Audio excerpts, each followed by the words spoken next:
கர்த்தருக்கு ஸ்தோத்திரம். இன்றைய நற்செய்தி நம் தேவையை சந்திக்க கர்த்தர் வல்லவர். யாத்ராகமம் 16வது அதிகாரம் 1-5 பார்த்தீங்கன்னா, ஏலிம்லேருந்து இஸ்ரவேல் புத்திரர் சீன்வனான் வீட்டுக்கு வராங்க. அங்கே முறுமுறுக்கிறாங்க. நாங்கள் அப்பத்தை சாப்பிட்ட நாட்களை நினைக்கிறோம் எகிப்துலன்ட்டு. அங்கேயே நாங்கள் செத்துருந்தா பரவாயில்லைன்னுலாம் சொல்கிறாங்க. அப்போ கர்த்தர் என்ன சொல்கிறாங்கன்னா, நான் அவங்களுக்கு அப்பம் கொடுப்பேன், அது நிமித்தம் அவங்களை சோதிக்கவும் செய்வேன்.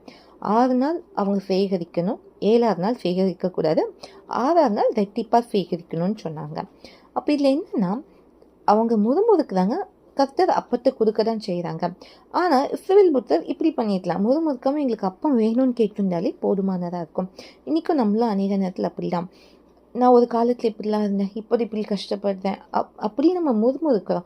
அப்படி இல்லாதபடிக்கு கர்த்தாவை ஏன் தேவை இது அப்படின்னு சொல்லும் போது கர்த்தர் அந்த தேவையை சந்திக்க வல்லவராக இருக்கிறார். அதனால் ஒருபோதும் முறுமுறுக்காதீங்க.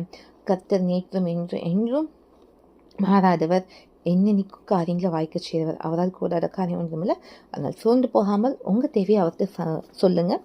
நம் தேவையை சந்திக்க நம் தேவன் வல்லவராக இருக்கிறார். இதுவே இன்றைய நற்செய்தி. உண்டாகட்டும்.